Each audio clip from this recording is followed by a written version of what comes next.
distinguished guests, dear colleagues and friends, Björn, Christina. I think it's a great idea to honor Björn and his merits with a series of lectures carrying his name. It's a great honor for me to deliver the first lecture in this series. It's also a great pleasure for me to do this. Björn and I have done many things together over the last decades, and I learned a lot from him.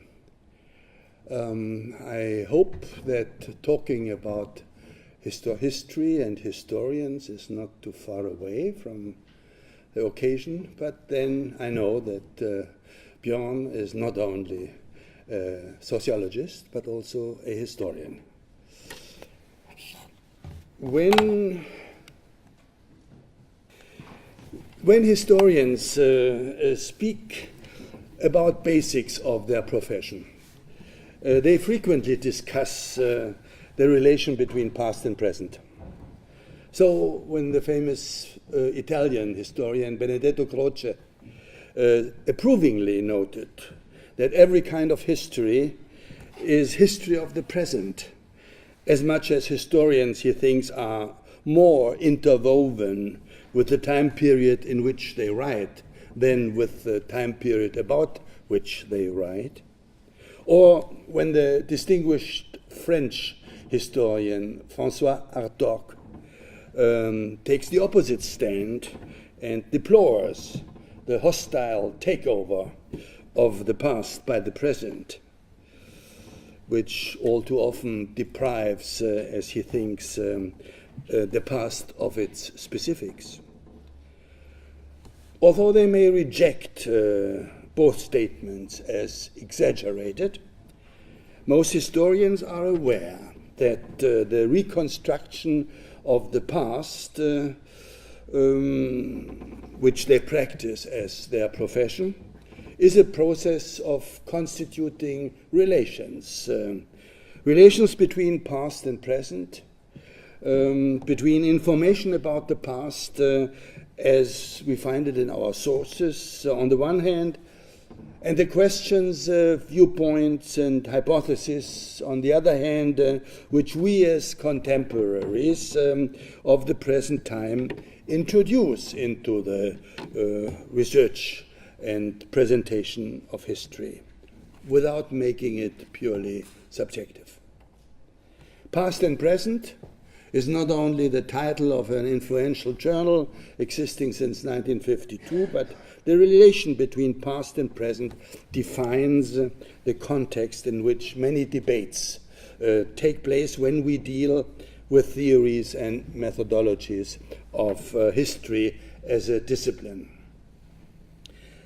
But if one skips through the relevant literature, one finds much less on the importance of the future, or rather of anticipating the future, for the study of history. Reflections on historians and the future are not rare at all, but they usually concentrate on the role historical studies may play or should play with respect to understanding, shaping, and perhaps predicting the future. For instance, with the question, what can we learn from the past for the future? I shall deal with this topic towards the end of my lecture, but the literature says much less on the reverse question, namely on how the future, or rather its anticipation, may influence the reconstruction of the past as practiced by historians. This is what I will primarily discuss today. There are good reasons for talking about the past, the present, and the future together. And for that we find several examples in the existing literature. The earliest one which came to my attention is a text by a Roman author, Censorinus, who wrote in the first half of the 3rd century, current era, that, quote, absolute time is divided into past, present, and future. Of these three, he says, the past has no entry, and the future no exit, but the present, which lies in the middle, is short and rather incomprehensible. The present doesn't have a space of its own. It seems to be not more than the connection between past and future. It appears to be unstable, never at the same place. Whatever the present covers is taken away from the future and added to the past. So clearly, the Latin language offers concepts for distinguishing past, present, these three dimensions of time.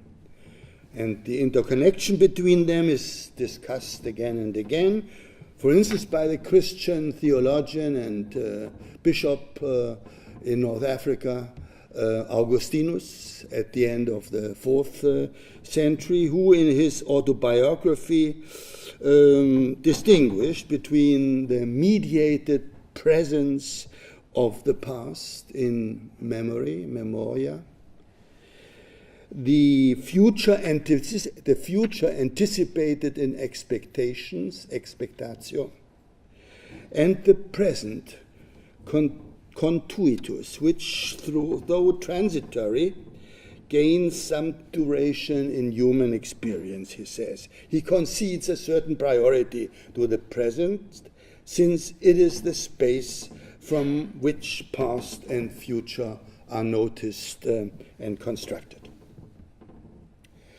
Studies on the role of time in the study and presentation of history are frequent.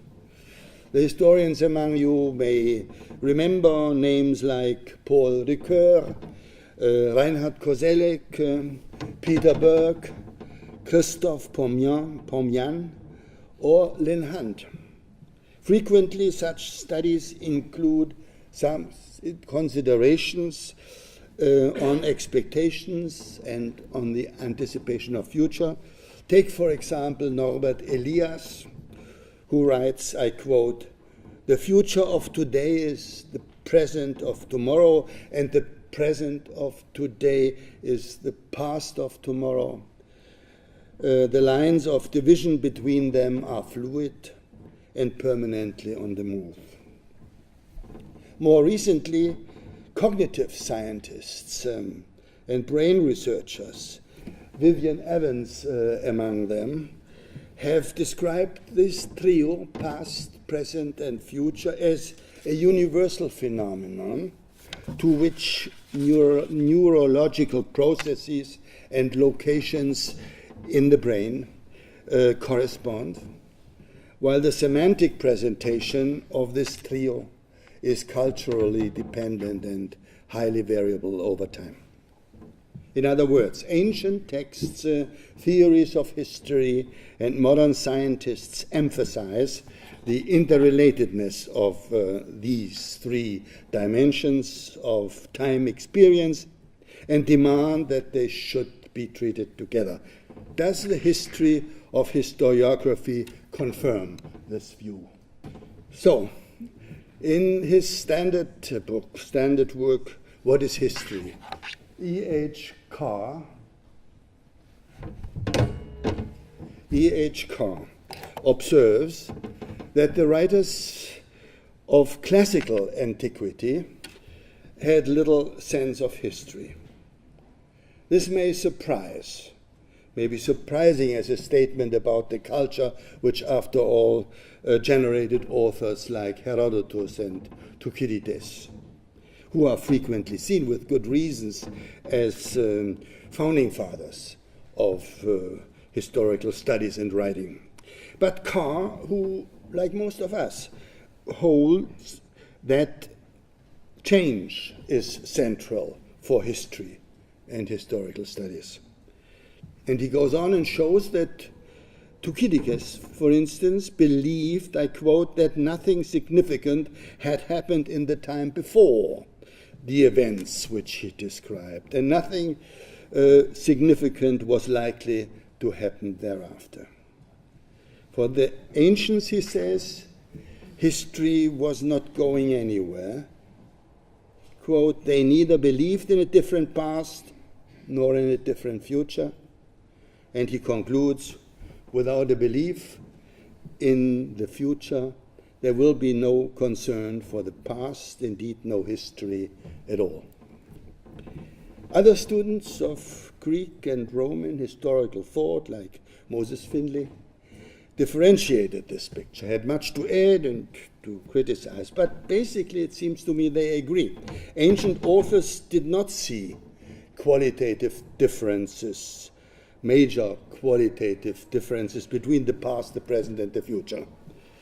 This is why they believed that one could directly learn from the study of history. By finding out how problems were solved in the past, one could hope to prepare oneself for solving similar problems in the future. Historia magistra vitae, history as the teacher of life. This formulation by Cicero from the 1st century before the Common Era tried to capture this view. Now, as Karl Löwit has shown in his magisterial book Weltgeschichte und Heilsgeschehen, a book on theological implications of the philosophy of history, it was in the context of Hebrew and Christian eschatological thinking that the relation between past, present, and future was reconsidered and now seen as a movement with a beginning and a goal. Goal, salvation or second coming, a process in which the future would radically differ from the past, but at the same time be connected to the past. The notion interconnected, change and continuity. I already quoted Augustinus, and he started to compare human history to a pilgrimage. That's a journey towards a goal. Some sense for qualitative change over time can be detected in narratives of the medieval authors of history too. But the new sense for a qualitative difference between the past, the present, and the future essentially referred to a transcendental level. It did not radically change the dominant narratives of the inner worldly events and sequences as described by medieval authors like Gregory of Tours or the Venerable Bede. A modern notion of change did not yet become constitutive for the reconstruction of inner worldly history then. It was in the period between Renaissance and Enlightenment that the notion of a basic difference between the past, the present, and the future gradually gained ground as a decisive element of modern thinking about history. Scholarship, art, literature contributed to a largely idealized rediscovery or reinvention of antiquity, with which the contemporaries of the 14th, 15th, and 16th centuries compared themselves, stressing the difference between their own time and the ancient past, and advocating the desirable renaissance or even imitation of the classical world. From this point of view, the period in between was seen as a period of decline, as a predominantly dark Middle Age, and this concept, which is still with us today, appeared at the beginning of the 17th century, at the latest. So it was this contrasting self-comparison with an imagined past, and it was the notion of an intermittent period in between which helped to forge the contemporaries' self-perception as modern. The famous querelle des anciens et des modernes, late 17th and 18th century, it's just one famous example of an extended discourse by intellectuals in several European countries about aesthetic criteria, cultural standards, institutional change, progress, and the place of the present in the long-term course of historical change from the past to the future. This is when concepts of modern and visions of modernity started to take shape, a discourse in which the social sciences also started to emerge, and so did the notion of modern history, or the modern notion of history. The conviction gained ground that the present was different from the past and the future would be different again, although the present had developed out of the past and the future would develop out of the present. Later, Montesquieu would elaborate the distinction between past and present as a central approach to history. Other Enlightenment authors tried to show that humans can study their past in order to get a sense of the future direction of history. For this view of history, the distinction between what we are and what we could become was essential. Björn Wittrock has spoken of promissory notes as a part of this type of thinking. Progress became thinkable, to be expected, to be achieved. Development, Entwicklung, became a central category. Stages of development were constructed. This is a complex story of basic intellectual change embedded in social and institutional change still before the Industrial Revolution, frequently under conditions of absolutism, but intertwined with the rise of the bourgeoisie and the public space, under the influence of much transnational border-crossing communication, increasingly on both sides of the Atlantic.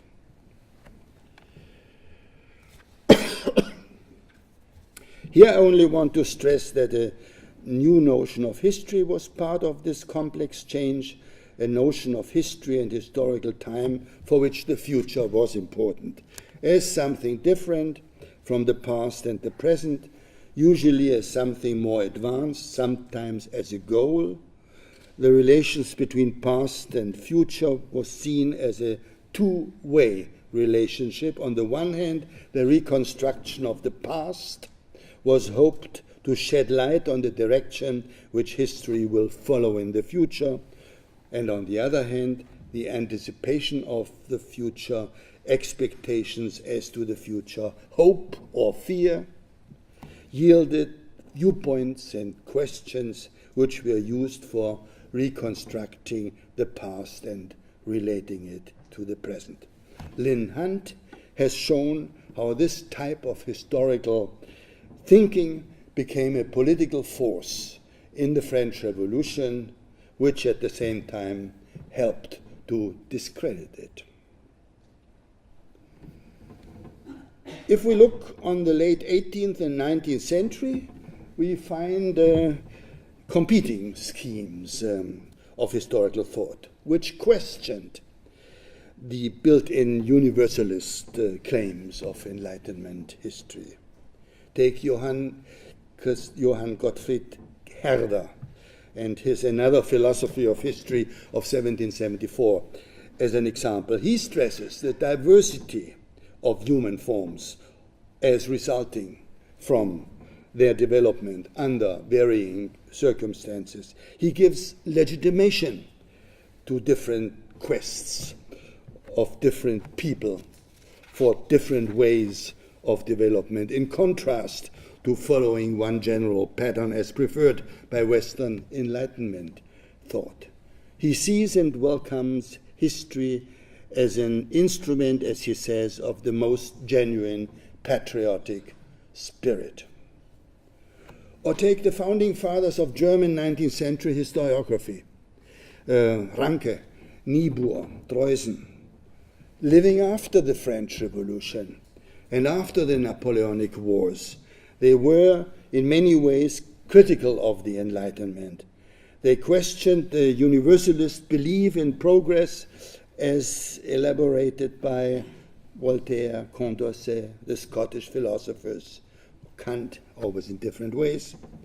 They advocated to study history as a source of particularization, as a body of knowledge which would legitimate and justify different ways towards modernity, including a German way or even a Prussian way, that is a way of modernization without revolution, but with reform, with a strong state and its modernizing interventions, without much laissez-faire. So Herder, Ranke, their followers offered an alternative to the Enlightenment notion of the past and the future.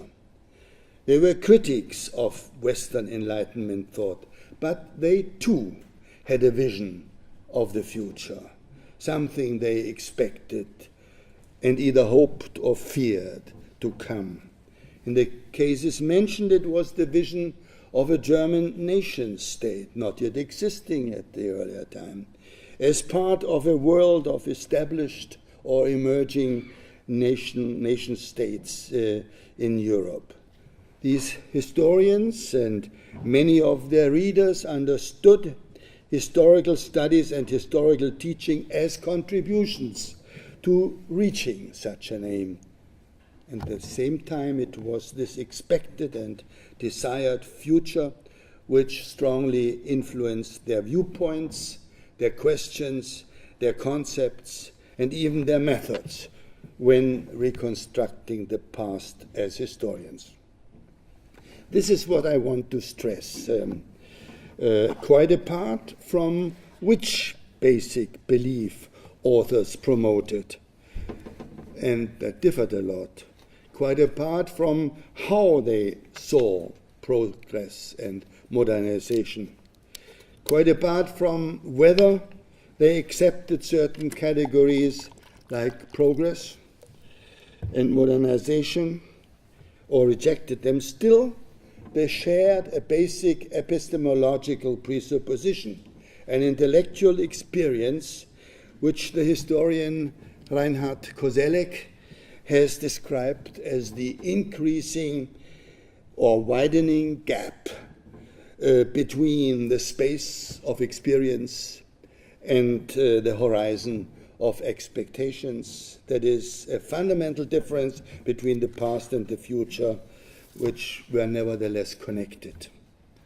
To Koselleck's much quoted formulation, I would add, and Koselleck would not have disagreed, it is part of this modern mental constellation that the study of the past influences one's horizon of expectations, while one's vision of the future, be it in the mode of hope or fear, skepticism or trust, impacts on the way we reconstruct the past. In this sense, attitudes held towards the future have become constitutive elements of the study and the presentation of history until the present time. There is much future in history. Of course, this becomes more evident if one is engaged in writing comprehensive synthesis or constructing broad contexts, and less obvious if one does what we as historians do most of the time, namely doing highly specialized empirical work about sharply delineated topics. But even then, I think, visions or proto-visions of the future indirectly matter. It would be an interesting experiment to reconstruct the history of historical thought and the history of historical writing by concentrating on the question how changing anticipations of the future have influenced the way in which different authors or schools have reconstructed the past. This has never been done. It would need extended research. It's not possible to do it now. I restrict myself to a few sketchy remarks about selective examples in order to make a bit clearer what I have in mind. So, I already mentioned 18th century historiography, influenced by Enlightenment ideas and ideas about future progress. Take Condorcet's sketch of historical picture of the progress of the human mind, 1794, or Immanuel Kant, his essay, The Idea of a Universal History from a Cosmopolitan Point of View, as examples, but also much more empirical, Gibbon's Decline and Fall of the Roman Past, or Ludwig Schlözer's Idea of a Universal History of 1773. Secularized views and linear conceptions of historical time became widespread. The study of history had not yet become a specialized discipline. It was not yet concentrating on politics, but broadly interested in social, economic, cultural dimensions as well. History of civilization was central. There were many attempts to deal with the history of different civilizations, although there was a tendency to accept or to see a special role and a certain superiority of Europe. I've also mentioned the rise of history as a professional discipline in 19th century Europe. The study and the writing of history became strongly influenced by processes of nation building and nationalism as interrelated goals. It was a kind of history which concentrated on political institutions, political processes, and political decisions. National, historical, and narrative approaches became dominant. History became a mass discipline in schools with much impact also on the public, but based on increasingly demanding scientific research in archives and universities. I mentioned German historians as examples, from Ranke to Sübel and Treitschke. I could also mention Guizot, Mignet, Thiers in France, or Stubbs, Freeman, Seeley in England. Perhaps Eric Geyer and Emil Hildebrand in Sweden. Third example, a specific anticipation of the future guiding the reconstruction of the past is obvious in the writings of Karl Marx and his many followers. Take E.P. Thompson and Eric Hobsbawm as examples. The intrinsic connection of future-related expectations with interpretations of the past even influenced scholars' choice and definition of key concepts like capitalism. When this concept, capitalism, emerged in the second half of the 19th century, different definitions were flying around, but most of them had in common that they conceived of capitalism in relation to its alternatives, either in the pre-capitalistic time or in an anticipated future, usually expected to become socialist. So not only socialists dealt with capitalism and socialism simultaneously and in an interrelated way. Also other writers talked about capitalism and socialism at the same time, wrote books and essays with titles on Kapitalismus und Sozialismus. So without some notion about what might come after capitalism, the concept may not have emerged at all. Visions of the future, anticipating imaginations of the future, shaped the concepts which were used for the investigation of the past and the present. the reference to the future could, of course, be a negative one. Take the case of Jakob Burckhardt.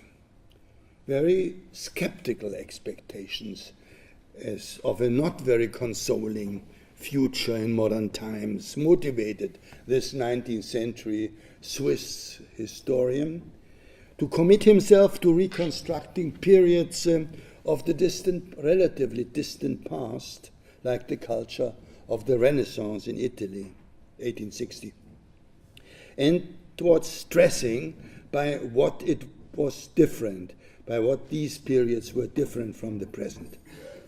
And in some periods of his life, Max Weber tended towards a pessimistic vision of the iron cage of the future, which would paralyze creativity and endanger human freedom and make real political leadership unlikely. This skeptical expectation inversely correlated with his thesis that capitalism in its early phase resulted from moral decisions and individual acts of intellectual freedom in the context of the Puritan ethic.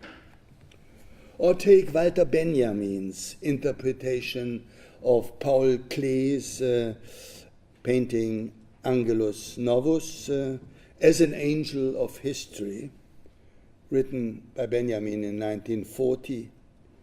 You may know this metaphorical text describing Klee's painting of an angel who was driven against his will by a storm towards a dark and threatening future while looking back on the ruins of the past as a series of catastrophes and destructions. I could speak about the way in which social historians of the 1960s, 1970s, 1980s related their critical reconstruction of the past to explicit and implicit hopes and goals of emancipation and modernization, however vague and relativized this may have been, relativized by critical self-reflection. I'm thinking of authors publishing in and around the Annales, with Fernand Braudel as a towering figure, of Weberians like Hans Ulrich Wehler in Germany, again of some Marxist historians like Hobsbawm, also of historical social scientists like Charles Tilly. The concepts critique, criticism, and modernity were central, connecting historical interpretations to future-related perspectives.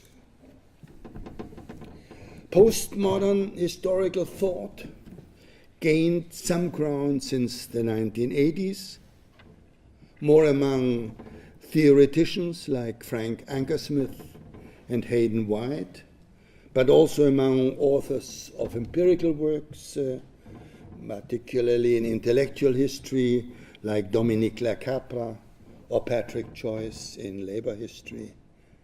Postmodern historians conceived of the concept is difficult. Postmodern historians conceived of the relation between the past and the future in a radically different way. They shared a deep and very understandable disenchantment with modernization. They convincingly criticized all kinds of teleological thinking. They stressed discontinuity. There was even some talk about the end of history, post-histoire.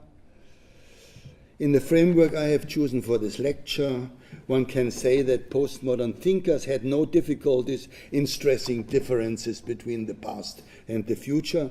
At the same time, they tended to loosen, even to cut and to dissolve the connection between reconstructing the past and anticipating the future altogether. In this respect, they may have been the most radical challenge to any study of history as understood in the previous centuries. And this may help to explain why their real impact on research and writing of history has been rather limited.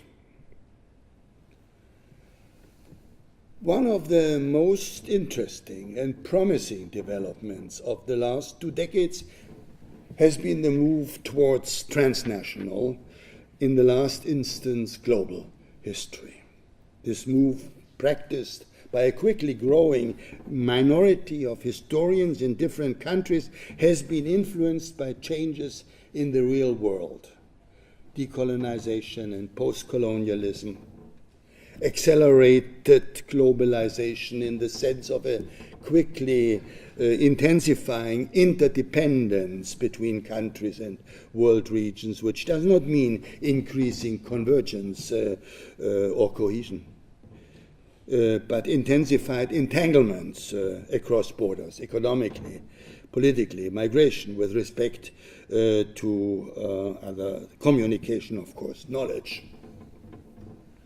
This move towards transnational and global historical approaches has not been a matter of professional historians alone, but it has been advanced by historically interested social scientists as well. The move towards border-crossing approaches has indeed offered new opportunities or incentives for the cooperation between historians and historically interested social scientists, particularly here in Uppsala.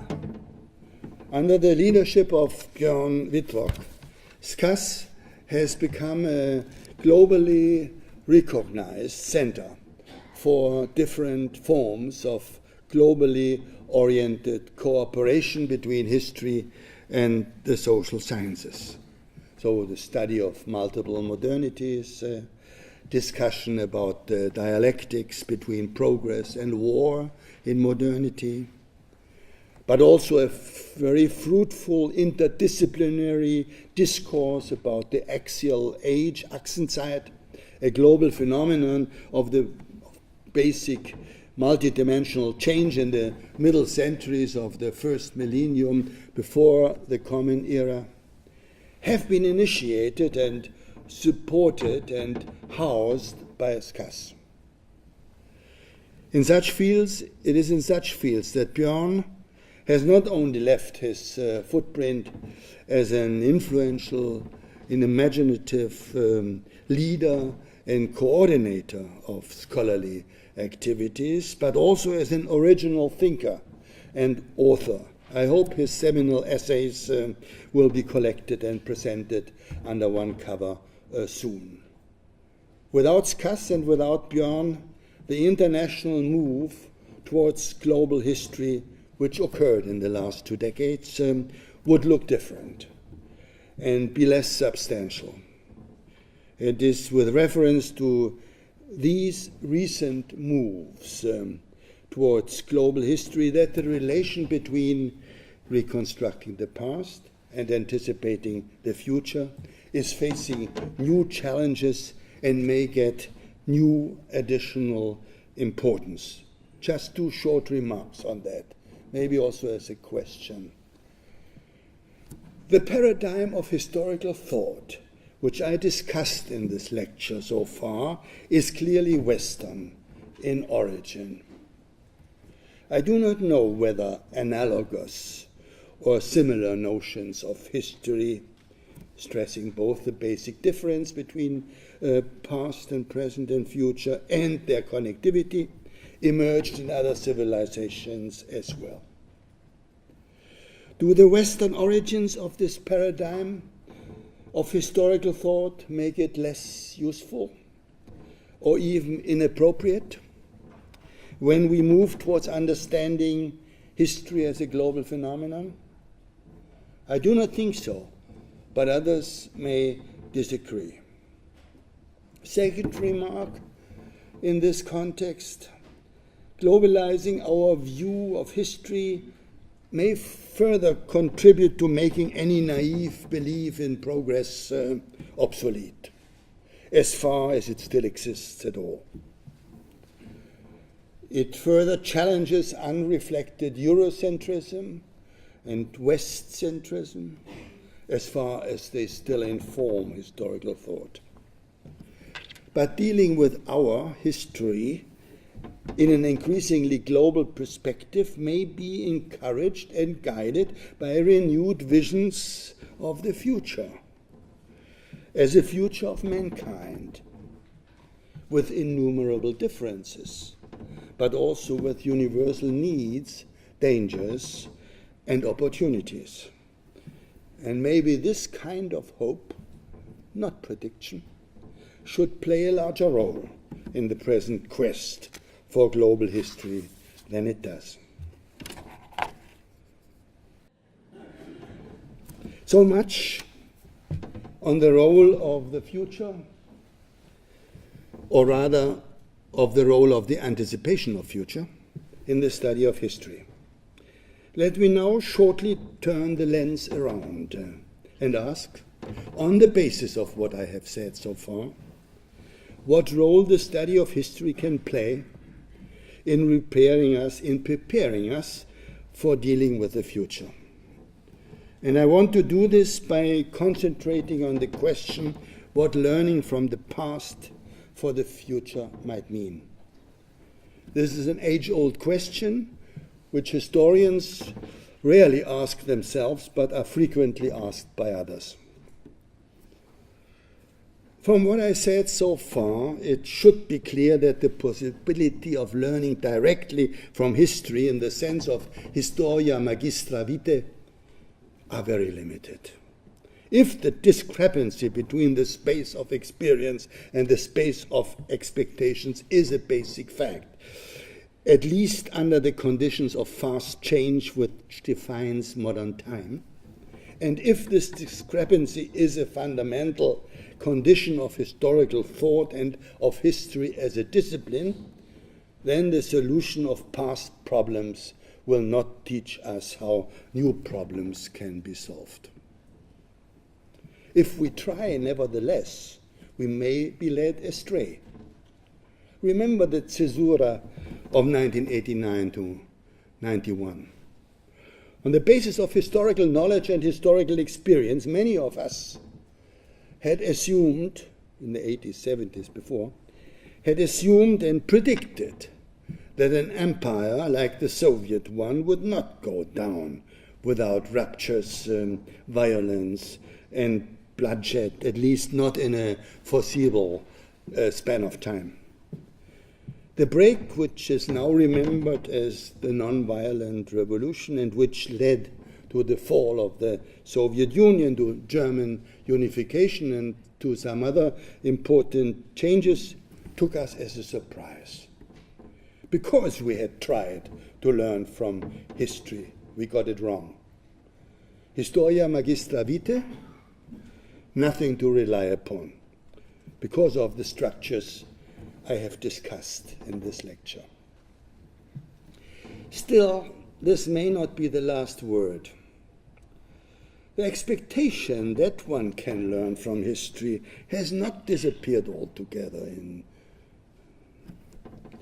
In spite of disappointing experiences, in spite of much skepticism and sometimes cynicism, it is still widely spread. Let me finish by discussing 3 intellectual operations which, to a limited extent, may make it possible to draw on historical knowledge for better dealing with the future.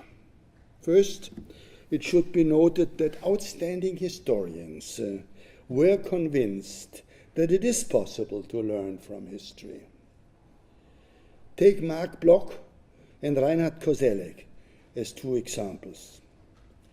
In his Apologie pour l'histoire au métier d'historien from 1940-41, Marc Bloch expressed not only emphatic self-criticism, accusing his own generation of having not warned in time against the self-deceptive unpreparedness of French society and its subsequent subjugation by the Germans. In 1941, when he decided to join the resistance against the Nazi German occupation, he deplored, I quote, "the terrible tragedy in which our insanity has rushed us. We hardly succeed understanding ourselves." And he continues, quote, "In this confusion and with our thirst for knowing or at least guessing, we turn to the past. An old disposition makes us hope that the past, if appropriately questioned, will be able to reveal the secrets of the present and shed light on the future, at least a little bit."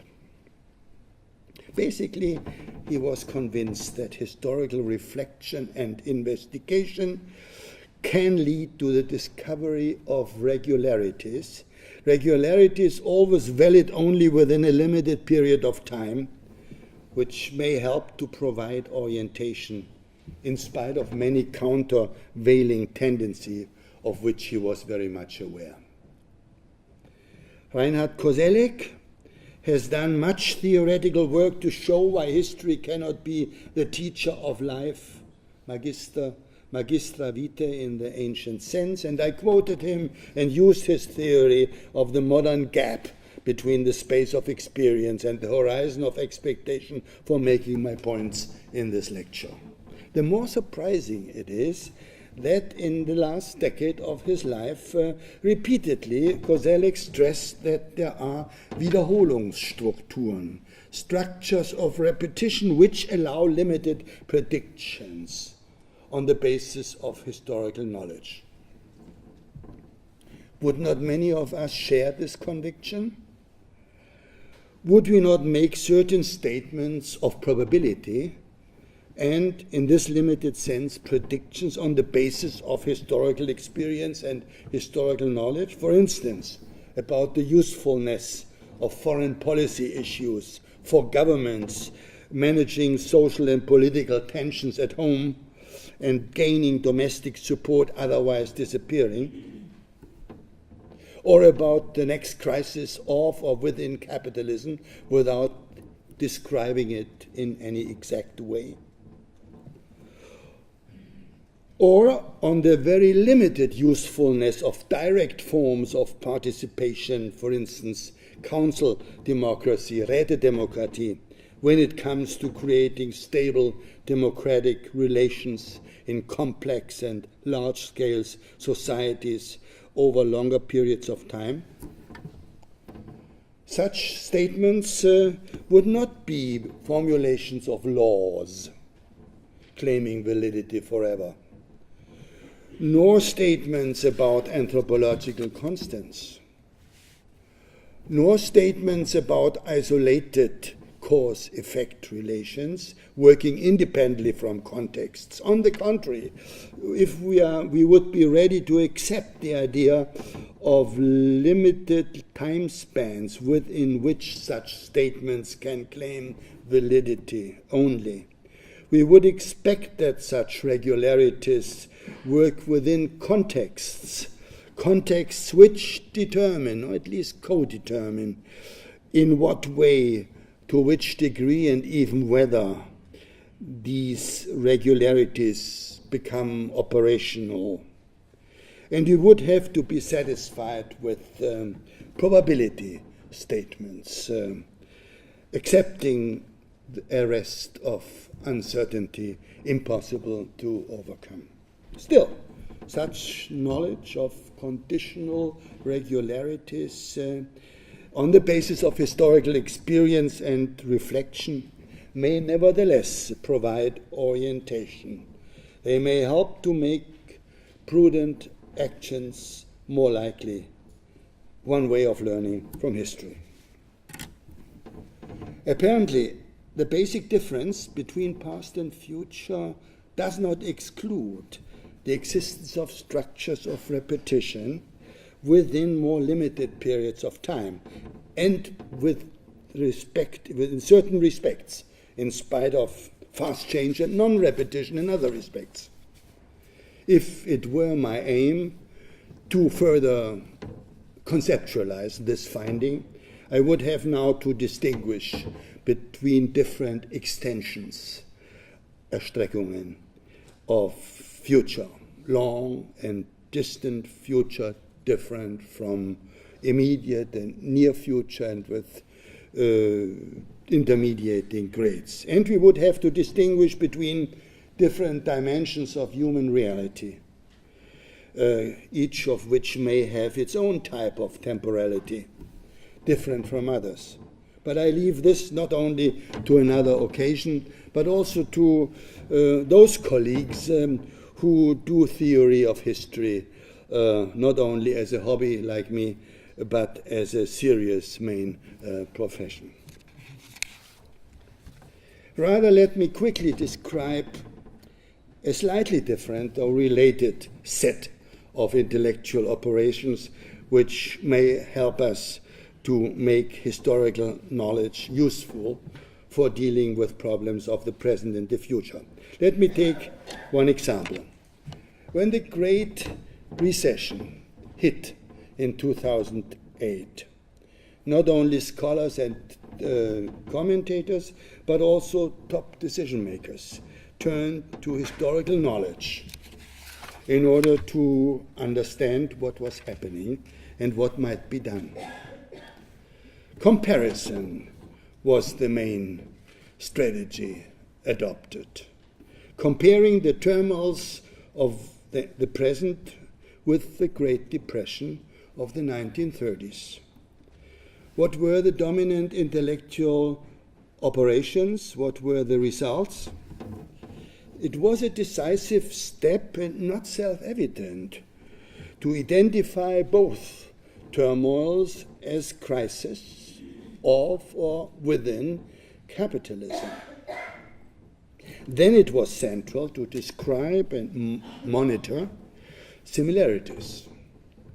The dramatic plunge of stock market values, credits which failed, banks which tumbled, interruptions of trade, decreasing earnings, wages and salaries, growing unemployment. Similarities.